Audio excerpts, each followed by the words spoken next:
Hi viewers, good morning. Welcome to profit master dot in. ఇవాళ 23 December Thursday. ఓవర్గా international మార్కెట్స్లో performance ఏ విధంగా ఉంది, మన మార్కెట్స్ని ఇంపాక్ట్ చూపించబోయే అంశాలేంటి, ఇవన్నీ కూడా మనం చూద్దాం. ముందుగా ఏషియన్ మార్కెట్స్లో ట్రెండ్ కాస్త మిక్స్డ్గా ఉంది. నికాయ్ 0.38% లాభాలతో ట్రేడ్ అవుతుంటే షాంఘై కొద్దిగా వీక్గా ట్రేడ్ కావడం మనం చూస్తున్నాం. Week in sense flat. Hong Kong మార్కెట్స్లో కూడా కొద్దిగా అప్సైడ్ ట్రెండ్ మనకి కనిపిస్తుంది. అదర్ దాన్ దట్ మనకి ఇంటర్నేషనల్ మార్కెట్స్ నుంచి అంత నెగిటివ్ న్యూస్ అయితే ఏం లేదు. నిన్న ముగిసిన అమెరికన్ మార్కెట్స్లో కూడా కొద్దిగా పాజిటివ్ ట్రెండే ఉంది. డౌజోన్స్ 0.75% మేర, S&P 500 1.02% మేర, అలాగే నాస్డాక్లో కూడా ఆల్మోస్ట్ 1.18% మేర లాభాలు మనకి నమోదు కావడం మనం అబ్జర్వ్ చేయవచ్చు. యూరోపియన్ మార్కెట్స్లో నిన్న 1% మేర డాక్స్ లాభపడింది. ఫుట్సీ ఇవన్నీ కూడా మంచి లాభాలు నమోదు చేశాయి. ఆయిల్ చూస్తేనేమో బ్రెంట్ క్రూడ్ $73 దగ్గర కనిపిస్తుంది. అండ్ బ్రెంట్ $76, ఆల్మోస్ట్ $75.6 దగ్గర ట్రేడ్ అవుతూ వస్తుంది. గోల్డ్ 1800 మార్క్ని క్రాస్ చేసింది. ఇక్కడ కొద్దిగా క్లీన్గా గమనించాలి, ఎందుకంటే ఒమిక్రాన్ ఫియర్స్ పెరుగుతున్న తరుణంలో డైరెక్ట్గా మార్కెట్స్ మీద ఇంపాక్ట్ అంతే కనిపించట్లేదు. ఒకవేళ మార్కెట్స్ భారీగా 2-3 రోజులు పడ్డా తర్వాత మెల్లిగా రికవర్ అవుతున్నాయి. కానీ ఓవరాల్గా గ్లోబల్ పిక్చర్ పరంగా చూస్తేనేమో గోల్డ్ క్రమంగా పెరగడం బట్టి చూస్తే కొద్దిగా టెన్షన్స్ పెరుగుతున్నాయని మనం పరోక్షంగా అర్థం చేసుకోవాల్సిన అవసరం అయితే ఉంటుంది. అందుకని కొద్దిగా గోల్డ్ విషయంలో జాగ్రత్త. అండ్ ఓవరాల్గా భారీగా పెట్టుబడులు పెట్టే ముందు కూడా కొద్దిగా జాగ్రత్తగా ఉండడం మంచిది. US 10-year బాండ్ yields 1.4% దగ్గర కనిపిస్తున్నాయి. దానికి తోడు ఇక మనకి రేపటి నుంచి హాలిడే సీజన్ కూడా ఫుల్ లెంత్లో కిక్ ఇన్ అయిపోతుంది కాబట్టి పెద్ద యాక్టివిటీ కూడా మనకి ఉండకపోవచ్చు. బిట్ కాయిన్ చూస్తేనేమో ఫ్లాట్గా $48,614 దగ్గర ట్రేడ్ అవుతుంది. ఎథీరియంలో కొద్దిగా వీక్నెస్ చూసాం. అదర్ దాన్ దట్ మిగిలిన క్రిప్టో కరెన్సీలో పెద్దగా మొమెంటం మనకి లేదు. ఇక మన మార్కెట్స్ విషయానికి వచ్చినట్టయితే మన మార్కెట్స్లో మెయిన్గా ఈ స్టార్టప్స్లో చాలా యాక్టివిటీ మనకి గమనించవచ్చు.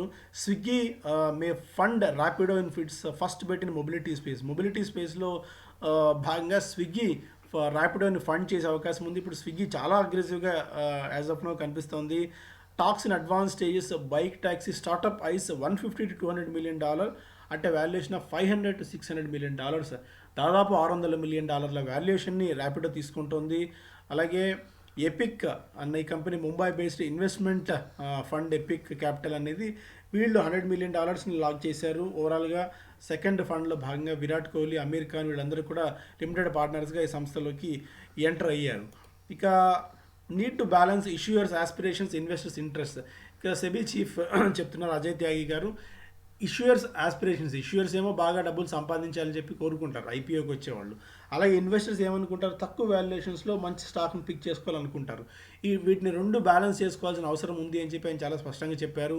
ఆఫర్ డాక్యుమెంట్స్లో మరిన్ని వివరాలు ప్రైజింగ్ రేషనల్ సంబంధించి ఒక ఐపీఓ ప్రైస్కి ఒక ₹10 ముఖ్య గల షేర్ని ₹500కి, ₹1000కి, ₹2000కి అమ్ముతున్నప్పుడు దాని రేషనల్ ఏంటి, ఎందుకు అంత ప్రైస్ పెట్టాల్సి వస్తుంది, ఫ్యూచర్ ప్రాస్పెక్ట్స్ ఏమున్నాయి, అవన్నీ విషయాలు మెన్షన్ చేయాలి ఆఫర్ డాక్యుమెంట్లో అన్నట్టుగా ఆయన చెప్పారు. రీసెంట్గా ఈ మధ్య వచ్చిన పేటీఎం కానీ పీబీ ఫిన్టెక్ కానీ వీటన్నిటి మీద కొద్దిగా తీవ్రమైన విమర్శలు వచ్చిన నేపథ్యంలో సెబీ ఎందుకు సంబంధించి కొన్ని నిర్ణయాలు తీసుకునే అవకాశం మనకు కనిపిస్తుంది.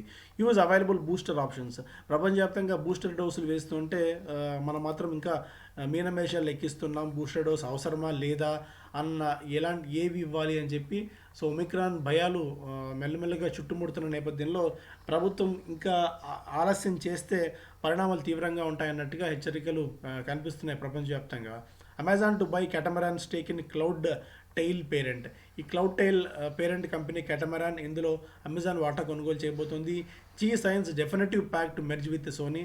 సో నిన్న మనం అనుకున్న ఇది కాస్త డెఫినెటివ్ అగ్రిమెంట్ రూపంలో బయటకు వచ్చింది. ఎస్పీఎన్ ఇప్పుడు 50.86% వాటా ఇందులో హోల్డ్ చేస్తుంటే జీ ప్రమోటర్ ఫ్యామిలీ 3.99% వాటాకి ఇక్కడ పరిమితమైంది. సోనీ ప్రమోటర్స్ దాదాపు ₹7,948 కోట్ల మేర ఇందులో ఇన్వెస్ట్ చేయబోతున్నారు. ఇది ఐటీ రైట్స్ అండ్ షామీ అప్పో ప్రెమిసెస్. ఓకే, ఇక స్టాక్ స్పెసిఫిక్గా చూస్తేనేమో కొన్ని ఈరోజు ఒక చాలా ఇంట్రెస్టింగ్ డేటా, చాలా ఇంట్రెస్టింగ్ పాయింట్స్ ఉన్నాయి. అందుకని కొద్దిగా ఓపిక్గా వినండి. ఇవాళ వీలవుతే ఖచ్చితంగా ఎకనామిక్ టైమ్స్ పేపర్ కొనుగోలు చేయడానికి ప్రయత్నించండి. MPC minutes hint at policy reversal as early as February. So ఫిబ్రవరిలో మేబీ వడ్డీ రేట్ల పెంపు ఉండొచ్చు, పాలసీ రివర్సల్ ఉండవచ్చు అన్న ఒక అంచనా ఇక్కడ మానిటరీ పాలసీ కమిటీ మినిట్స్ని బట్టి చూస్తే అర్థమవుతుంది. ఎందుకంటే ఈ రేట్స్కి సంబంధించి ఇన్ఫ్లేషన్ కట్టడి చేయడంలో భాగంగా లిక్విడిటీ బాగా పెరిగింది. ఓవరాల్గా అన్ని గ్రోత్ స్టేజ్లో మనం ఉన్నాం కాబట్టి ఇక్కడ కొద్దిగా వడ్డీ రేట్ల పెంపు ఉండే అవకాశం, అది కూడా ఫిబ్రవరి నుంచి స్టార్ట్ అయ్యే అవకాశాలు కనిపిస్తుందని చెప్పి ఎంపీసీ మినిట్స్ చూస్తే అర్థమవుతుంది. సో దీనివల్ల ఏమైనా ఇంపాక్ట్ ఉందా అంటే ఆటోమేటిక్గా ఇంపాక్ట్ ఉంటుంది. లోన్స్ తీసుకునే వాళ్ళు ఇంపాక్ట్ అవుతారు. ఆల్రెడీ హ్యూజ్ డెట్ ఉన్న కంపెనీస్ మీద ఇంపాక్ట్ ఉంటుంది. ఓవరాల్గా ఎకానమీ మీద కూడా చాలా ఇంపాక్ట్ అయితే ఉంటుంది.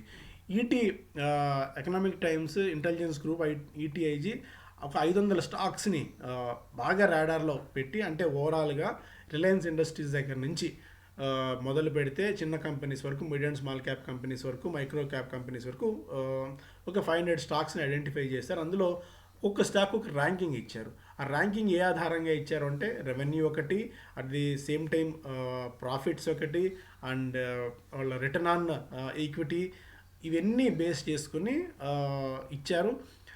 అండ్ ఏ సెక్టార్లో ఉంది, ఇవన్నీ చాలా ఇంట్రెస్టింగ్గా ఉంటాయి. ఓవరాల్గా బాగా రీసెర్చ్ చేస్తున్న వాళ్ళ మీద, ఎస్పెషల్లీ ఫండమెంటల్స్ బాగా తెలుసుకుని ఫండమెంటల్స్ మీద ఫోకస్ చేసి మంచి క్వాలిటీ స్టాక్స్ని ఎంపిక చేసుకోవాలనుకున్న వాళ్ళకి ఇది ఒక బైబిల్ లాంటి పేపర్ అని చెప్పుకోవచ్చు. నెక్స్ట్ ఈ ఒక్క పేపర్ పెట్టుకుంటే ఈ 500 స్టాక్స్ని దీన్ని మనం జల్లెడ పెట్టుకొని మనం ఫైన్ ట్యూన్ చేసుకుంటే చాలు. ఇక మనం ఏదో పెద్ద బ్రహ్మాండాన్ని బద్దలు కొట్టి మనం చేయాల్సిన అవసరం అయితే లేదు.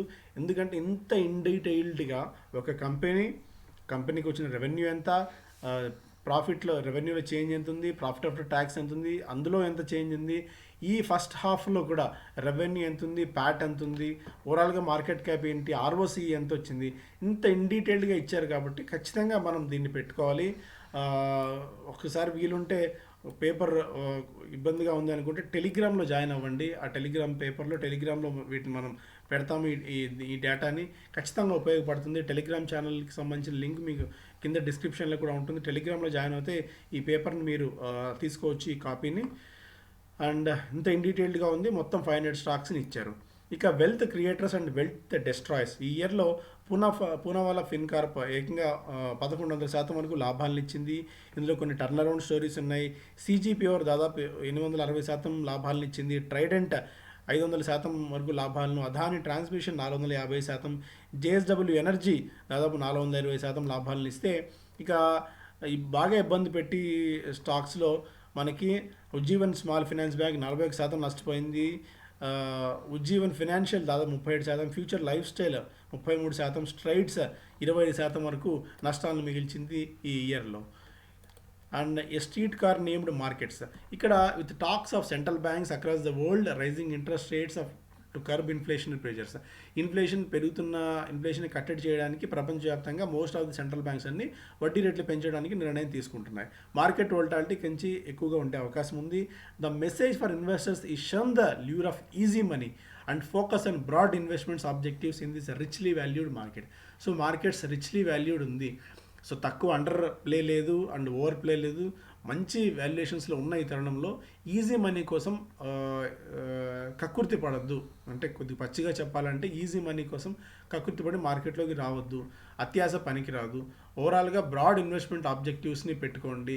అండ్ మినిమం అంటే మార్కెట్లో డీసెంట్ రిటర్న్స్ ఎక్స్పెక్ట్ చేయండి, కానీ అత్యావేశం భారీ లాభాలు వస్తాయన్న అంచనాలు మాత్రం పెట్టుకోవద్దు. ఇలా వీటన్నిటి నేపథ్యంలో వీటన్నిటిని చెప్తూ ఆల్టర్నేటివ్స్ ఏమేమి ఉన్నాయి, ఐపీఓస్ ఒకటి, ఓవరాల్గా బిగ్ పిక్చర్ ఎట్లా ఉంది, వీటన్నిటికి సంబంధించి కూడా డీటెయిల్డ్గా ఒక రిపోర్ట్ ఎకనామిక్ టైమ్స్లో ఉంది, చూడండి ఒకసారి. US not in hand, Pfizer is looking for partners to make Covid drug India. యుఎస్లో వాళ్ళకి ఆమోదం లభించింది. ఫైజర్ ఇండియాలో కూడా పార్ట్నర్స్ని చూసుకుంటుంది కోవిడ్ డ్రగ్ని ఇండియాలో తయారు చేయడానికి. ఒక బూస్టర్ డోస్ సంబంధించి ఒక ప్రభుత్వం నిర్ణయం తీసుకునే అవకాశమే ఉంది. Metro brands lists at 13% below IPO price. IPO కంటే 13% డిస్కౌంట్తో ఈ స్టాక్ లిస్ట్ కావడం చూసాం. సో రాకేష్ వాళ్ళకి రెండో పెద్ద దెబ్బగా దీన్ని చెప్పుకోవచ్చు. ఇక TBO.com plans 1500 to 2000 crores public offer. So B2B travel booking site TBO.com ఐపీఓకి వస్తుంది 1500 నుంచి 2000 కోట్ల రూపాయలు సమీకరించడానికి. సో ఏ కంపెనీ ఐపీఓకి వస్తుందో ఎన్ని వేల కోట్ల రూపాయలు రైజ్ చేయాలని చెప్పి వీళ్ళు చూస్తున్నారు. చూస్తే మార్కెట్ వాళ్ళు అన్నట్టు రిచ్లీ వాల్యూడ్ కాదు, కొద్దిగా అబోవ్ ఆఫ్ ఇట్స్ పై. ఎందుకంటే రిటైల్ ఇన్వెస్టర్స్ దగ్గర నుంచి బాగా ఎంత వీలైతే అంత డబ్బులు తీసుకునే ప్రయత్నాల్లో కంపెనీలు ఉన్నాయి కాబట్టి, సో ప్రతి ఐపీఓకి ఇన్వెస్ట్ చేసే ముందు జాగ్రత్తగా ఉండండి. అండ్ ప్రతి ఐపీఓలో లిస్టింగ్ గెయిన్స్ వస్తాయని మాత్రం ఆలోచించకండి. సో ఇలాంటివన్నీ చాలా జాగ్రత్తగా ఉండాల్సిన టైం 2022 అయితే. 2021 మాదిరి 2022 అయితే ఖచ్చితంగా ఉండే అవకాశం లేనే లేదు. Foxconn unit Bharat FIH files for 5,000 crores IPO. వీళ్ళు కూడా 5,000 కోట్ల రూపాయలు సమీకరించేందుకు ఐపీఓకి వస్తుంది. మొబైల్స్ తయారు చేసే కంపెనీ. బిజినెస్ స్టాండర్డ్ చూస్తేనేమో ఫస్ట్ పేజ్లో ఈ సోనీకి సంబంధించిన మెర్జర్కి సంబంధించి ఫుల్ లెంత్ డీటెయిల్స్ ఉన్నాయి. And GST officials to make surprise recovery visits. జనవరి 1 నుంచి జిఎస్టీ అఫీషియల్స్కి ఈ ట్యాక్స్ లైబిలిటీలు చెక్ చేసేందుకు సర్ప్రైజ్ విజిట్ చేసే అధికారం కూడా లభించింది. And curbs return to keep year and celebrations muted again. So కొద్దిగా హాస్పిటాలిటీ సెక్టర్కి వీటికి నెగిటివ్ న్యూస్ ఇది. ఢిల్లీ కొన్ని రాష్ట్రాలు ఈ న్యూ ఇయర్కి సంబంధించి క్రిస్మస్ సెలబ్రేషన్కి సంబంధించి ఆంక్షలు అయితే విధిస్తున్నాయి. అండ్ బ్రాండ్ ఆకాశ రైజెస్ విత్ అన్ రాకేష్ ఇంజుల్ గారు ప్రమోటర్గా ఉన్న ఆయన మద్దతు ఇస్తున్న ఆకాశ లో కాస్ట్ ఎయిర్లైన్స్ లోగో నిన్న లాంచ్ అయింది. సో ఇప్పటికే వాళ్ళు 72 బోయింగ్స్ని 737 బోయింగ్ 737 మ్యాక్స్ ఎయిర్ క్రాఫ్ట్స్ని ఆర్డర్ చేసిన సంగతి మనందరికీ తెలిసిందే. సో ఇప్పటికే most of the airline companies చరిత్ర చూసుకుంటే నష్టాల్లో ఉన్న తరుణంలో వీళ్ళు ధైర్యంగా వచ్చి ఈ లో కాస్ట్ ఎయిర్లైన్ని పెడుతున్నారు. రాకేష్ ఇంజుల్ గారి కాన్ఫిడెన్స్ ఏంటో మనం చూడాలి. సో మేజర్గా ఇది news. Thank you so much. Have a great day.